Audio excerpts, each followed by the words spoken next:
Chers téléspectateurs, comme on a mentionné au début de notre édition, nous allons consacrer notre partie de débat afin de parler de la réforme au sein des universités égyptiennes.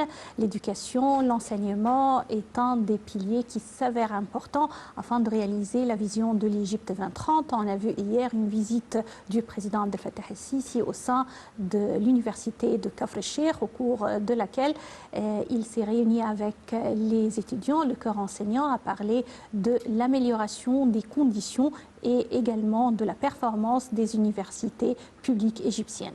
Afin de mieux parler du programme universitaire actuel, les réformes et également les aspirations, nous avons l'honneur d'accueillir aujourd'hui au studio Dr Yassine Chazli, vice-doyen de la faculté de droit, Université d'Ain Shams. Bienvenue à notre programme.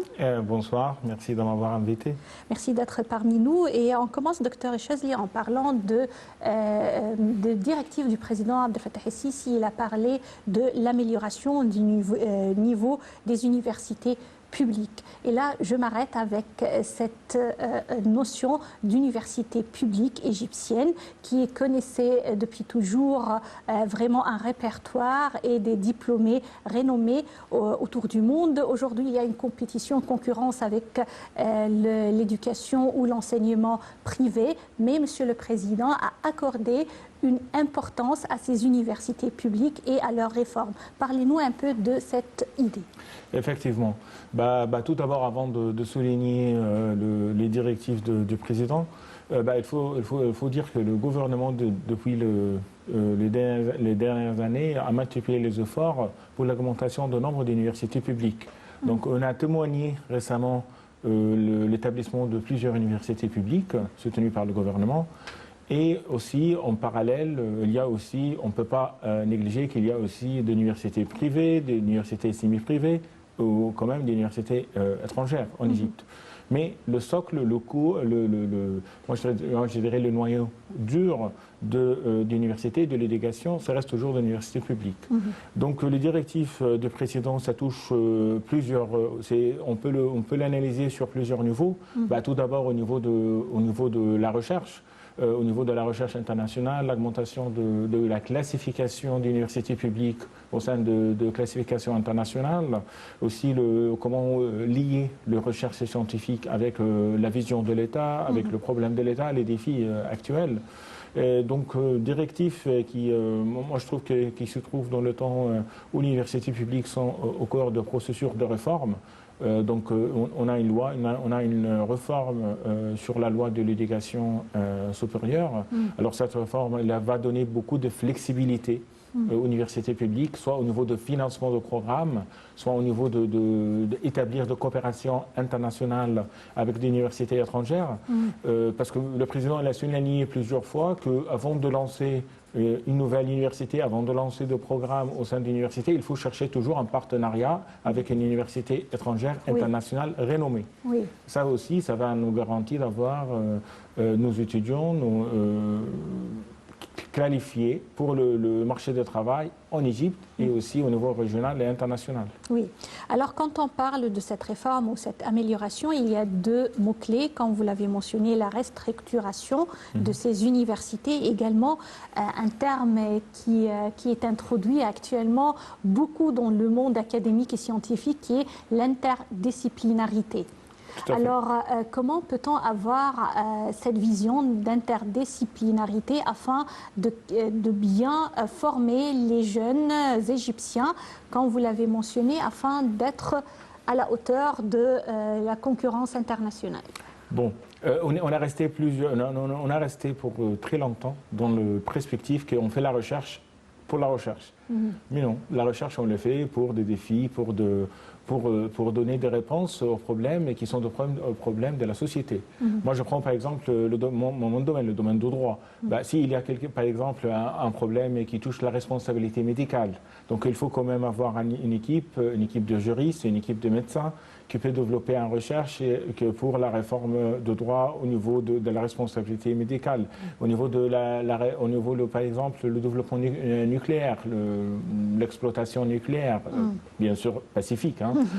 Donc voilà, pourquoi pas avoir de programmes interdisciplinaires entre la faculté d'ingénieurs ainsi que la faculté de droit, la faculté de lettres, pareil.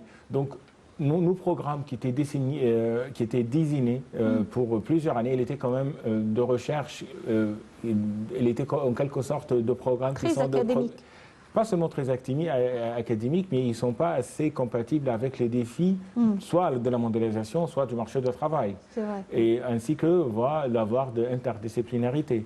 Donc on a témoigné dans l'université publique, par exemple dans notre université, un champ de programme où on peut avoir une collaboration.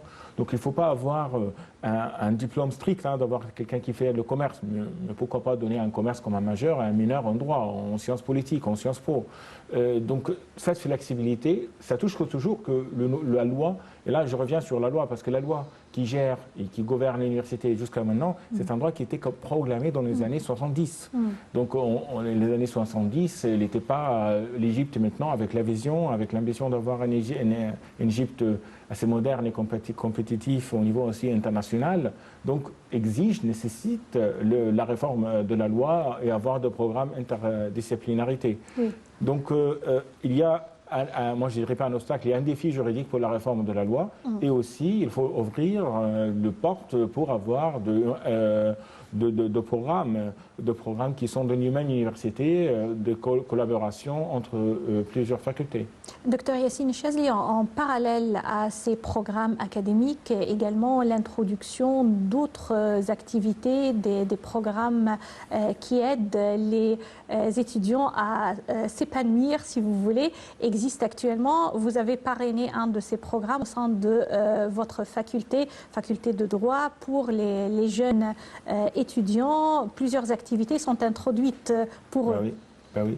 Bon, avant de parler des activités, notre faculté, par exemple, l'Université de Ain Shams, on a un programme international. Moi, je ne fais pas le marketing, mais bon, on a un programme international avec l'Université de Lyon 3. Donc, on donne aux étudiants un double diplôme, un diplôme égyptien et en même temps un diplôme français. Et aussi un Master 2, qui est un diplôme national en droit public des affaires. Donc ça nous donne le programme, le partenariat avec l'université étrangère, ça nous facilite d'avoir des étudiants étrangers. Par exemple, nous, on reçoit des étudiants africains. Il y a un programme d'échange également. Oui, il y a des échanges. Parce que la plupart des étudiants africains, s'ils ne peuvent pas financer les études en France, pourquoi pas, en Égypte, il y a un diplôme national accrédité par l'université française et alors donné dans les universités publiques. Aussi, on reçoit des étudiants de Soudan du Sud au niveau de notre département anglais. Donc, on a une centaine. Et aussi, on nous donne des cours en anglais et en droit. Donc le partenariat avec le fait d'offrir des programmes qui sont dans une langue étrangère, ça nous donne ici une chance pour confirmer la position de l'université égyptienne comme d'université renommée au sein de l'Afrique, au sein de la région. En ce qui concerne les activités des étudiants et les jeunes, la plupart de notre jeunesse, ils sont localisés dans l'université publique. Donc moi, je parle, l'éducation massive. C'est la majorité. Voilà, c'est la majorité. Et c'est un défi quand même. Donc c'est un défi, l'éducation massive, aussi, d'avoir de l'éducation de masse. Mais nous, on a commencé d'avoir des programmes qui sont ciblés. Même au sein de sections arabes, pas seulement de sections dans des sections qui enseignent dans une langue étrangère. Donc avoir la réforme pour les systèmes de crédit, c'est-à-dire avoir des flexibilités pour les étudiants, pas le système de semestre qui est quand même un système un peu souple au niveau de voir des matières qui sont des matières nouvelles. Donc, on est en processus d'avoir un système de réforme en matière de crédit, c'est-à-dire il y a des cours qui sont obligatoires, mais d'autres cours qui sont sélectifs. Alors, de donner les étudiants la capacité, le choix pour choisir les matières qui s'intéressent. Là, c'est une réforme au niveau de l'enseignement. Au niveau de la recherche, il y a beaucoup de avantages, il y a beaucoup de subventions. Financières aussi pour le faculté qui publie à l'étranger. Et donc aussi, ça nous donne aussi un avantage pour rédiger dans une langue étrangère et chercher des publications internationales pour publier de recherche. Au niveau des activités, nous étudions, on a des activités culturelles, sociales, artistiques aussi. Et donc, on est très fiers d'avoir dans notre faculté de droit des étudiants. On a gradué déjà promus. Il y a beaucoup de gradués des facultés de droit qui sont des acteurs très renommés. Et donc, alors, l'université, ce n'est pas seulement une place pour l'enseignement, ou même plus pour la recherche, mais il y a aussi la formation d'un citoyen. Et ça, c'est que ça nous intéresse, la formation d'un citoyen, un citoyen qui connaît le problème de ce pays, qui est fier de son pays, et aussi d'améliorer le sentiment, soit le sentiment de loyauté pour le pays, le sentiment aussi au niveau de l'art, au niveau de la musique. Préparer à relever le défi. Voilà. Docteur Yassine El Chazli, vraiment parler avec vous, ça nous donne envie de continuer à vraiment découvrir d'autres aspects, mais malheureusement, nous arrivons au terme de cette édition de Direct. Je tiens à vous remercier, Docteur Yassine El Chazli, vice-doyen de la faculté de droit à l'Université d'Ain Shams. Merci bien d'être avec nous aujourd'hui. Merci de m'avoir invité. Merci. Et chers téléspectateurs, c'est ainsi qu'on arrive au terme de notre édition d'aujourd'hui de Direct. Rendez-vous demain à la même heure, une nouvelle équipe. Passez d'excellents moments avec la suite de nos programmes sur NAL TV International. Au revoir.